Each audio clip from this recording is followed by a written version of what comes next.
जितना भी सिंबल देख रहे हैं ये क्यों ड्रॉ किया हुआ है बोर्ड पर, वो भी आप लोगों को रीजन बताएंगे। और पढ़ाई करते रहिए, पॉजिटिव रहिए, थिंकिंग जो आपका थिंकिंग है वो आपको पॉजिटिव रखना जरूरत है। मेरा जो शॉर्ट्स हम अपलोड करते हैं, आप लोग देखते हैं कि नहीं देखते हैं? वो जो हम शॉर्ट्स अपलोड करते हैं 1 मिनट के अंदर, वो आपका बहुत हेल्पफुल साबित होगा किसी भी एग्जाम के लिए। एक चीज आप लोगों को बता देते हैं, इंडियन इलेक्ट्रिसिटी रूल, ये वीडियो में डिटेल्स में नहीं जाएंगे। एक वीडियो मेरा बना हुआ है, थंबनेल देख लीजिए, लिंक दे देंगे डिस्क्रिप्शन बॉक्स में, क्लिक करके वो पहले देख लीजिएगा। आज का वीडियो बहुत ही इंपॉर्टेंट होने वाला है, एक ऑल ओवर इंडिया का जेई का या तो एई का किसी भी एग्जाम के लिए, मतलब आपका जेई इलेक्ट्रिकल के लिए आप लोग अगर एग्जाम देते हैं तो एस्टिमेशन कॉस्टिंग जो आपका पार्ट है, एस्टिमेशन एंड कॉस्टिंग आपका हर एक एग्जाम में 1-2 या क्वेश्चन आप लोगों को मिल जाता है, ठीक है। तो ये आपको जानना ज़रूरत है। उसके साथ और एक चीज़ जो जानना ज़रूरत है वो है आपका इंडियन इलेक्ट्रिसिटी जो रूल है, आईई रूल्स, वो आपका जानना ज़रूरत है। तो इंडियन इलेक्ट्रिसिटी रूल का वीडियो ऑलरेडी मेरे चैनल पे अपलोडेड है, थंबनेल आप लोगों को स्क्रीन में दिखाई देगा। वहाँ पर जाके आप लोग सर्च करके Indian electricity rule by learner and informer जाके सर्च करके आप लोग ये इंडियन इलेक्ट्रिसिटी रूल का वीडियो देख सकते हैं। उसके बाद ये देखिएगा तो बहुत हेल्प होगा। ये तो हम नीचे भी दे देंगे डिस्क्रिप्शन बॉक्स में लिंक, वहाँ पर जाकर आप लोग क्लिक करके देख लीजिएगा। और एस्टिमेशन एंड कॉस्टिंग जो पार्ट है ये आपको हर एक एग्जाम में आपका इंपॉर्टेंट है। अपकमिंग जो भी एग्जाम आप देंगे, एसएससी जेई 2023 वाला देंगे, या तो आप डब्ल्यूबीपीएससी जेई देंगे, या तो आपका बानपुर वाला जो इसको स्टील प्लांट वाला अगर आप लोग देंगे, और या तो आपका पावर ग्रिड देंगे, या तो जो भी एग्जाम देंगे अपकमिंग जितना भी एग्जाम आएगा वो एग्जाम के लिए ये आपका हेल्पफुल होगा। और आप लोगों को पता है कि टॉपिक वाइज मेरा चल रहा है, टॉपिक वाइज में यूटिलाइजेशन ऑफ इलेक्ट्रिकल एनर्जी का जो आपका इल्यूमिनेशन 2 पार्ट में खत्म हो गया है, हीटिंग का बेसिक इंट्रोडक्शन का एक वीडियो डाले थे, उसके बाद क्वेश्चन का भी डाले थे, उसके बाद ये एस्टिमेशन एंड कॉस्टिंग का डाल रहे हैं। ये पहला पार्ट है, दूसरा पार्ट भी आएगा क्योंकि इसमें वैरायटी है क्वेश्चन का। इलेक्ट्रिसिटी जो रूल है वो आप लोग देख लीजिएगा। और बात है इंडियन स्टैंडर्ड जो है वो भी आपका रिलेटेड कुछ क्वेश्चन लाएंगे अगला पार्ट में, इस पार्ट में नहीं है, ठीक है। तो ये पूरा आपका जानकारी है। तो आज का क्वेश्चन देखिएगा, जो जो इंपॉर्टेंट चीज़ है हम बताएंगे, और क्या क्या इंपॉर्टेंट है एक्स्ट्रा साथ साथ आप लोग को सब कुछ बताएंगे। तो चलिए, चैनल पे नए हैं तो चैनल को सब्सक्राइब कर लीजिए एंड नोटिफिकेशन बेल को ऑन कर लीजिए, दोस्तों के साथ जरूर शेयर कर दीजिए। और मेरा जो टेलीग्राम चैनल है जिसमें हम हर तरह का चीज़ हम अपडेट दे देते हैं, वहाँ पर वो जाके आप लोग जरूर ज्वाइन कर लीजिएगा, आप लोगों के लिए हेल्पफुल साबित होगा। ओके, क्या है टेलीग्राम चैनल का name? Learn with Pronoy official. Okay, तो ये चैनल भी सब्सक्राइब कर लीजिए, टेलीग्राम चैनल भी जाके सब्सक्राइब कर लीजिए। और कम्युनिटी पोस्ट में हम जो भी टाइम नहीं मिलता है वीडियो बनाने के लिए तो हम कम्युनिटी पोस्ट में डाल देते हैं, वो कम्युनिटी पोस्ट भी आप लोग फॉलो कीजिएगा, ठीक है। तो आज का वीडियो लेट ना करके स्टार्ट करते हैं। सो चलिए, फर्स्ट क्वेश्चन आप लोग स्क्रीन में देख लीजिए। First question estimation and costing का क्या क्या है, एंड फर्स्ट क्वेश्चन क्या है? According to IE rules, it means according to Indian electricity rules, the maximum load on a power sub circuit should not exceed dash watt। मतलब according to Indian electricity rule maximum load एक power सब circuit में कितना होना चाहिए, मतलब कितना एक लिमिट रखा गया है, उससे ज़्यादा नहीं होना चाहिए। तो यहाँ पर ऑप्शन है 3000, 1000, 5000, 10000।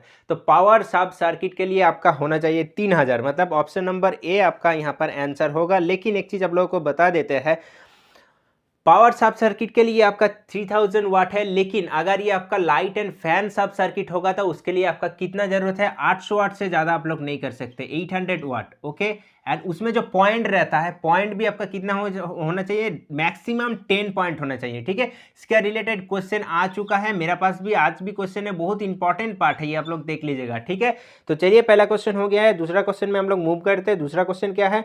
दूसरा क्वेश्चन है यहाँ पर, select the correct option for the given figure. आप लोगों को हम बताए थे कि ये ड्रॉ क्यों किया है, ये आप लोगों को हम बताएंगे, ठीक है। तो चलिए देख लेते हैं क्वेश्चन क्या है। Select the correct option for the given figure, मतलब ये जो फिगर है, ये वाला ओनली जो ब्लू कलर से जो ड्रॉ किया हुआ है, ये कौन सा फिगर है? ये ग्रीन, ये रेड अभी छोड़िए, ये ब्लू खाली देखिए, या तो ये स्लैश या तो और ये, या तो ये, ठीक है। मतलब ये स्लैश है, या तो और भी बता सकते हैं। मतलब क्वेश्चन में आपका ये भी फिगर दे सकता है, ये भी फिगर दे सकता है, कोई भी दे सकता है, या तो दोनों में से दो ही दे सकता है, स्लैश देखिए या तो और देखिए, ठीक है। तो select the correct option for the given figure. क्या क्या ऑप्शन है? City, it means current transformer, power transformer 2 winding, फिर वोल्टेज ट्रांसफार्मर और पोटेंशियल ट्रांसफार्मर, या तो 3 वाइंडिंग ट्रांसफार्मर, ठीक है। तो इसका आंसर क्या होगा? 3 वाइंडिंग ट्रांसफार्मर। चौथा ऑप्शन, ऑप्शन नंबर डी इसका आंसर होगा। क्या है आपका ऑप्शन नंबर डी में? 3 वाइंडिंग ट्रांसफार्मर का ये आपका सिंबल है, ठीक है। तो एक चीज़ आप लोगों को बता देते हैं, देखिए मेरा जो शॉर्ट्स हम अपलोड करते हैं, आप लोग देखते हैं कि नहीं देखते हैं? वो जो हम शॉर्ट्स अपलोड करते हैं 1 मिनट के अंदर, वो आपका बहुत हेल्पफुल साबित होगा किसी भी एग्जाम के लिए, थ्योरी बेस्ड क्वेश्चन के लिए आपका बहुत हेल्पफुल साबित होगा। तो आप लोग जरूर देखिए, शॉर्ट्स फॉलो कीजिए, और ये इस तरह का जितने भी डायग्राम है हम शॉर्ट्स में एक वीडियो डाल देंगे। क्लियर? बड़ा करके कोई फायदा नहीं है, शॉर्ट्स में हम डाल देंगे, कम टाइम में आप लोग देख लीजिएगा, कॉपी में नोट कर लीजिएगा, और क्वेश्चन आपको आने का बहुत ज़्यादा चांस हो जाता है, ठीक है। तो move to the next question. Next question क्या है? The minimum size of aluminium cable generally used for light and fan sub circuit is 1/1.40 millimeter having current capacity of। मतलब यहाँ पर बोल रहा है जो डोमेस्टिक वायरिंग के लिए हम लोग यूज़ करते हैं केबल, लाइक एल्यूमिनियम या तो आपका कॉपर, तो एल्यूमिनियम के लिए जो आपका मिनिमम साइज है कितना, 1/1.40 मिलीमीटर, तो उसका करंट कैपेसिटी कितना होना चाहिए? तो according to Indian electricity rule इसका करंट कैपेसिटी होता है आपका ऑप्शन है देखिए 20 ampere, 25 ampere, 10 ampere and 15 ampere. ये 10 एम्पियर से ज़्यादा नहीं होना चाहिए, ठीक है। ये आपका फॉर एल्यूमिनियम के लिए जो करंट कैपेसिटी, और इसका जो साइज कितना बोला है 1/1.40 मिलीमीटर। बट ये अगर आपका मान लीजिए पूछ दिया कॉपर, तो कॉपर का होता है 1/1.12 मिलीमीटर, ठीक है। ये आपका पूछ सकता है, तो 1/1.12 मिलीमीटर इसका और एक एक्स्ट्रा इंफॉर्मेशन है, ठीक है। तो चलिए मूव करते हैं, ऑप्शन क्या होगा इसका? ऑप्शन नंबर सी होगा। नेक्स्ट क्वेश्चन देख लीजिए। According to the latest practice the approximate land require for a 220 kilovolt substation is, ठीक है। मतलब देखिए किस तरह का क्वेश्चन आता है, ये आप लोग सॉल्व करके नहीं कर सकते जब तक आप लोग प्रैक्टिस या तो याद नहीं रहेगा। तो कौन सा आंसर आप करिएगा, 50, 20, 10, 10 या तो 70? थोड़ी कैलकुलेशन करने बैठ जाएंगे, तो ये तो आपको जरूरत है, इसलिए बोल रही वीडियो बहुत इंपॉर्टेंट है, ठीक है। तो according to the latest practice the approximate land required for a 220 kilovolt substation is. तो यहाँ पर आप लोगों को एक चार्ट हम ड्रॉ कर देते हैं, ठीक है। ये रब करके एक चार्ट ड्रॉ कर देते हैं, मतलब लिख देते हैं, तो आप लोगों का एक अंडरस्टैंडिंग हो जाएगा कि इसके लिए कितना ज़रूरत है। तो देख लीजिए 132 किलोवोल्ट के लिए यहाँ पर लिख दे रहे 132 किलोवोल्ट के लिए कितना ज़रूरत है, कितना, ठीक है, लैंड। यहाँ पर क्वेश्चन ही ऐसे पूछा है, land required for a 220 kilovolt, फिर 220 किलोवोल्ट के लिए कितना ज़रूरत है, एंड आपका 400 किलोवोल्ट के लिए कितना ज़रूरत है, ओके। तो 132 किलोवोल्ट के लिए 10 एकर्स, 220 के लिए 25 एकर्स लिख लीजिए, एंड 400 के लिए 50 एकर्स। ये तीन आपका मेन इंपॉर्टेंट चीज है। तो ऑप्शन क्या हो जाएगा? ऑप्शन आपका होगा 25 एकर्स, ठीक है। उसके बाद भी एक चीज आप लोगों को बता देते हैं, देखिए हाई वोल्टेज सबस्टेशन होता है एक चीज, और क्या होता है extra high voltage substation and ultra high voltage substation. ये जो तीनों सबस्टेशन है, ये तीनों सबस्टेशन का वोल्टेज रेंज कितना होता है, ये यहाँ पर से भी आपका क्वेश्चन आ जाता है। तो ये भी आप लोग देख लीजिए कितना आता है। देखिए वोल्टेज बिलोंग करता है, यहाँ हाई वोल्टेज के लिए होता है आपका 11 किलोवोल्ट से 66 किलोवोल्ट। एक्स्ट्रा हाई वोल्टेज में क्या होता है आपका 132 किलोवोल्ट से 400 किलोवोल्ट, एंड अल्ट्रा के लिए 400 किलोवोल्ट से ग्रेटर देन, इट मीन्स ज़्यादा। तो ये आप लोग नोट कर लीजिए, एक एक चीज़ आप लोग नोट कर लीजिए, बहुत इंपॉर्टेंट है, ये वाला टॉपिक से आपका क्वेश्चन आता ही है। नेक्स्ट क्वेश्चन देखिए, फिर सिंबल का एक क्वेश्चन आया, ये तो आपका हो गया। दूसरा ये वाला सिंबल का क्वेश्चन आया, what does the given symbol represent. ये तो आप लोग कोई भी बोल देंगे, लेकिन ये क्या है आपको ये भी जानना जरूरत है, क्योंकि एग्जाम टाइम में क्या होता है, क्या सिचुएशन रहता है, आप लोगों को पता नहीं चलता, तो ये भी देख के कंफ्यूजन हो सकता है। तो इसलिए हम ये भी सोचे क्वेश्चन करा दे। तो क्या है, what does the given symbol represent, motor AC and DC, ampere metre, generator DC and generator AC. तो ऑब्वियसली ये जी लिखा है जनरेटर, एसी या तो डीसी होगा, एसी होगा, क्योंकि ये आपका क्या है साइनसॉइडल का जो साइन है। और एक चीज आप लोगों को बता देते हैं, अगर ये एसी होता डीसी होता तो कुछ नहीं होता, सेम तरह का ही होता है, खाली जी लिखा हुआ रहेगा, नीचे ऐसे लंबा दाग, मतलब एक स्ट्रेट लाइन रहेगा, ठीक है। डीसी में जैसे हम लोगों का ग्राफ रहता है, सिंपल। तो इसका भी सिंबल का वीडियो आप शॉर्ट्स एज ए शॉर्ट्स हम दे देंगे, फॉलो कर लीजिएगा। ऑप्शन नंबर डी इसका आंसर हो गया, मतलब ये दोनों का आपका कंप्लीट हो चुका है। तीसरा जो आपका सिंबल है वो भी बचा हुआ है, वो भी हम लोग करेंगे। Move to the next question. Next question है which of the following types of line support use is limited to 80 metre span. इसमें से कौन सा लाइन सपोर्ट हम लोग यूज करते हैं 80 मीटर स्पैन में। तो देखिए क्या है, wooden poles, lattice steel tower, steel pole and RCC pole. तो 80 मीटर स्पैन में हम लोग यूज करते हैं स्टील पोल को, स्टील टावर को नहीं, स्टील टावर को हम लोग यूज करते हैं। 300 मीटर से भी ज़्यादा आपका स्पैन होता है, इसमें 80 मीटर बोला है लेकिन स्टील टावर में 300 मीटर से भी ज़्यादा आपका स्पैन होता है। और वोल्टेज आपका रेंज कितना रहता है, मतलब 66 किलो वोल्ट से भी ज़्यादा, ये जो बोल रहे हैं वो भी आप लोग नोट कर लीजिएगा। और वुडन पोल्स आप लोग यूज़ कर सकते हैं, मतलब यूज़ किया जाता है 50 मीटर टू 60 मीटर के अंदर। मतलब क्वेश्चन में देखिए, क्वेश्चन में ऑप्शन आपका 50 मीटर टू 60 मीटर भी ऐसे आ सकता है, या तो 50 मीटर ओनली या तो ओनली 60 मीटर। तो 50 मीटर टू 60 मीटर के अंदर हम बता दिए। और आपका जो वोल्टेज रेंज 20 किलो वोल्ट भी दे सकता है, ये तो 20 से 22 किलो वोल्ट भी दे सकता है। तो कोई भी ऑप्शन आएगा तो आप लोग क्लिक कर सकेंगे, ठीक है। तो ऑप्शन नंबर सी यहाँ पर इसका आंसर हो जाएगा, ठीक है। और आरसीसी पोल जो वो 11 किलो वोल्ट तक ही यूज़ किया जाता है। नेक्स्ट क्वेश्चन देख लीजिए। Which of the following Indian electricity rules describe the guarding in an electrical system? ये जो आईई रूल्स बोल रहे थे, तो आईई रूल्स में कौन सा रूल यहाँ पर बताता है कि इंडियन इलेक्ट्रिसिटी रूल डिस्क्राइब करता है गार्डिंग, इलेक्ट्रिकल सिस्टम में गार्डिंग की जरूरत है। एक चीज़ आप लोगों को बता देते हैं, इंडियन इलेक्ट्रिसिटी रूल, ये वीडियो में डिटेल्स में नहीं जाएंगे।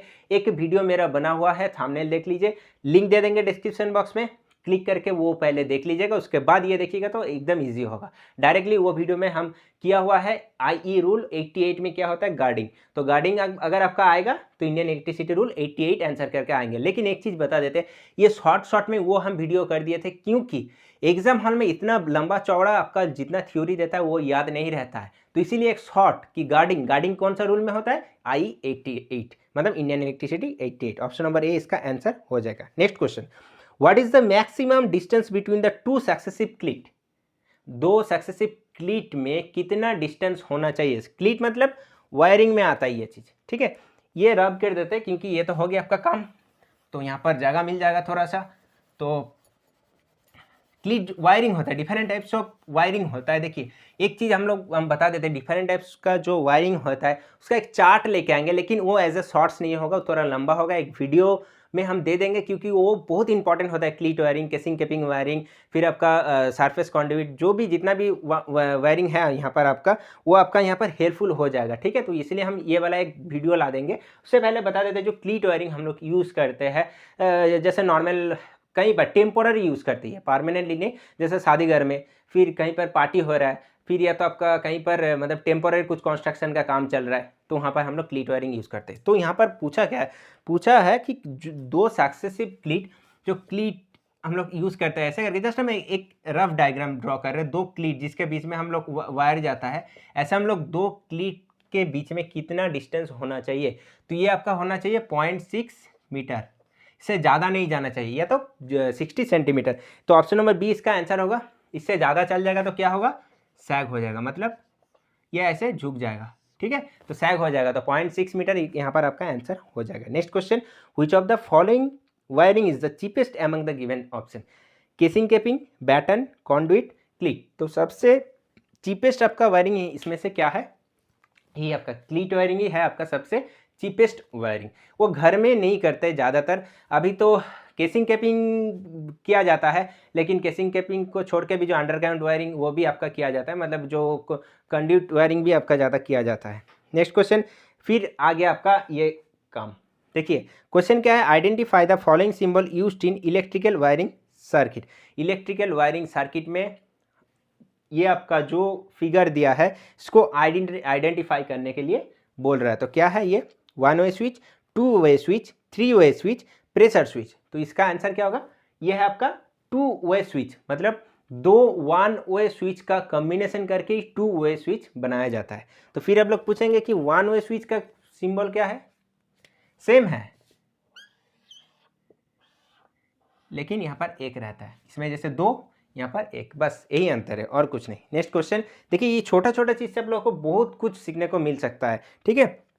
नेक्स्ट क्वेश्चन देखिए, नेक्स्ट क्वेश्चन क्या है, इन इलेक्ट्रिसिटी रूल का क्वेश्चन है, इसलिए हम बताया कि रूल पहले देख लीजिए। क्वेश्चन है the supplier shall provide and maintain for the consumers use a suitable earth terminal in an accessible position at or near the point of commitment of supply which I rule state that. मतलब यहाँ पर बोल रहा है अर्थ terminal आपका यहाँ पर जरूरत है, ये कौन सा रूल आपको बताता है? कंज्यूमर प्रेमिसेस में आपका अर्थ टर्मिनल जरूरत है। बस ऐसे हम एक लाइन करके लिख दिए, क्योंकि वो पढ़ेंगे ना तो इतना यहाँ पर आप लोगों को ढूंढने को मिल जाएगी। Suitable earth terminal in an accessible position, बस अर्थ टर्मिनल जब आएगा तो आपको एक मतलब अंडरस्टैंडिंग आएगा कि हाँ I33 आपका यहाँ पर आंसर होगा। ठीक है, तो ऑप्शन नंबर ए यहाँ पर आंसर होगा। बाकी जो 61, 74, 88 जितना भी है वो हम बता दिए हैं, वो भी आप लोग डिटेल्स देखिएगा, समझ में आएगा। Next, the clearance above ground for extra high voltage line shall not be less than. जो EHV तो ये तो सबस्टेशन बोले थे, लेकिन लाइन के बात कर रहे हैं। एक्स्ट्रा हाई वोल्टेज लाइन के लिए ग्राउंड से कितना क्लियरेंस होना चाहिए, मतलब इससे कम नहीं होना चाहिए, not less than 4.6 metre, 6.3 metre, 5.4 metre, 5.2 metre. तो आपको एक्स्ट्रा हाई वोल्टेज लाइन के लिए ग्राउंड से क्लियरेंस मतलब हाइट कितना होना चाहिए, मतलब ये मिनिमम होना चाहिए 5.2 मीटर। ऑप्शन नंबर डी इसका आंसर हो जाएगा। नेक्स्ट, फिर आईए रूल्स, क्योंकि आईए रूल्स आपका बहुत इंपॉर्टेंट है, मतलब क्वेश्चन में आएगा ही। किसी भी क्वेश्चन में कौन सा एग्जाम दे रहे कब आ जाएगा आपको पता नहीं है, तो इसलिए ये करके रखना है। पूरा मेजर टॉपिक है वो तो करना ही है, उसके बाद ये करना है। ठीक है, तो इसलिए हम ये सब वीडियो हम बना दे रहे हैं, ये परमानेंटली रह जाएगा, तो आप लोगों के लिए हेल्प होगा। किसी भी एग्जाम के लिए क्लिक करके देख लीजिएगा एक बार बस। According to I rules 1956 the breaking strength of all conductor of overhead power line shall be. I rules 1956 में यहाँ पर आपका ब्रेकिंग स्ट्रेंथ कितना होना चाहिए ये आपका यहाँ पर पूछा है, मतलब the breaking strength all conductor मतलब उससे कम नहीं होना चाहिए। तो ये क्या होगा, ऑप्शन नंबर बी इसका आंसर होगा, नॉट लेस देन 350 kg। और ये कौन सा रूल के अंदर आता है, इंडियन इलेक्ट्रिसिटी रूल 74 में। ठीक है, तो ऑप्शन नंबर बी यहाँ पर आपका यहाँ पर आंसर हो जाएगा। Move to the next question. Next question है, देखिए नेक्स्ट क्वेश्चन है which type of earthing is most common and best system of earthing. देखिए इसमें से अर्थिंग से भी क्वेश्चन आता है, अर्थिंग से बहुत क्वेश्चन आता है, मतलब ज़्यादातर क्वेश्चन आपको अर्थिंग से भी मिल सकता है। तो यहाँ पर बोला है कि कौन सा अर्थिंग आपका most common and best system of earthing है। ऑप्शन है आपका rod, plate, wire and pipe. तो इसमें से आपका ऑप्शन क्या होगा, पाइप अर्थिंग। पाइप अर्थिंग आपका ज़्यादा बेस्ट सूटेड है, क्योंकि ये अर्थिंग में आपका जो अर्थ वायर रहता है वो आपका टूटने का चांस भी मतलब बहुत कम रहता है, और जो आपका लीकेज करंट है, ज़्यादातर लीकेज करंट भी वो अर्थ कर सकता है। तो इसलिए प्लेट अर्थिंग यहाँ पर आपका पाइप अर्थिंग यहाँ पर आपका आंसर हो जाएगा। और एक चीज़, जो GI वायर हम लोग यूज़ करते हैं ये पाइप अर्थिंग में, तो यहाँ पर आपका जो डायमीटर होना चाहिए 38 मिलीमीटर आपका डाया होना चाहिए, ये भी आपका क्वेश्चन में आता है। तो चलिए नेक्स्ट क्वेश्चन। नेक्स्ट क्वेश्चन क्या है, देखिए एज पर recommendation of Indian standard the maximum number of point of light, fan and 5 ampere socket outlet that can be connected or accommodated in one circuit is। ये हम पहला question ही शायद बताए थे, उसके साथ ही हम एक्स्ट्रा जो इन्फॉर्मेशन दिए थे उसी में बता दिए थे। कितना होना चाहिए आपका, 10 से ज़्यादा नहीं होना चाहिए। तो 10 यहाँ पर आपका आंसर हो जाएगा, ऑप्शन नंबर सी। ठीक है, तो ये तो क्वेश्चन। नेक्स्ट जो और एक तो क्वेश्चन है, चलिए देख लेते हैं क्वेश्चन। क्वेश्चन है fusing current I of a round fuse wire can be calculated by where. K is fuse constant, D is diameter of the wire. तो यहाँ पर एक फ्यूजिंग फैक्टर भी एक आपका है फैक्टर, और उसके साथ जो यहाँ पर एक करंट और फ्यूज देखिए एक रिलेशन है। क्या है relation, I is equal to K into D to the power 3/2, या तो एग्जाम में ऐसे भी आ सकता है कि K D to the power 1.5। ठीक है, तो यहाँ पर क्या होगा, आपका आंसर क्या होगा, I equal to K into D to the power 3/2। Option number B यहाँ पर इसका आंसर हो जाएगा। तो देखिए फ्यूज वायर जो हम लोग यूज़ करते हैं उसका भी तो कुछ प्रॉपर्टी है। प्रॉपर्टी क्या होना चाहिए, देखिए मेल्टिंग पॉइंट लो होना चाहिए, फिर जो आपका कंडक्टिविटी है वो भी हाई होना चाहिए, उसका कॉस्ट भी थोड़ा कम होना चाहिए। ठीक है, ये तो इंपॉर्टेंट बात है आपका। और एक चीज़ जो हम बताएं कि फ्यूजिंग फैक्टर क्या होता है, उसका रेशियो क्या होता है। देखिए एक्चुअली फ्यूजिंग फैक्टर जो होता है वो फ्यूजिंग फैक्टर आपका क्वेश्चन कैसे फॉर्म होता है कि फ्यूजिंग फैक्टर क्या होता है, फ्यूजिंग फैक्टर। देखिए इसका क्वेश्चन ज़्यादा ऐसे फॉर्म होता है कि ये ऑलवेज ग्रेटर देन 1 होता है, या तो लेस देन 1 होता है, या तो इक्वल्स टू 1, या तो नॉन ऑफ द अबव। तो ये होता है always greater than 1 fusing factor. और इसका रेशियो भी पूछ लेता है कभी कभी। रेशियो क्या है इसका? Minimum fusing current divided by current rating of the fuse. ठीक है, तो ये था आपका छोटा सा आज का इंपॉर्टेंट सेशन जो आपका बहुत ही हेल्प होगा किसी भी एग्जाम के लिए। आप लोग देखिए, हर कोई एग्जाम के लिए आप लोग देख सकते हैं, कोई पर्टिकुलर नहीं बोल रहे, कोई एग्जाम के लिए देख सकते हैं। ये टॉपिक से आपका क्वेश्चन आता है और आएगा भी, तो आप लोग फॉलो कीजिए। जो जो हम चीज़ बताए, इलेक्ट्रिसिटी रूल देखने के लिए, शॉर्ट्स देखने के लिए, फिर और भी जो जो चीज़ हम बनाया हुआ है चैनल पे, वो आप लोग चैनल पे थोड़ा ढूंढ के देख लीजिएगा।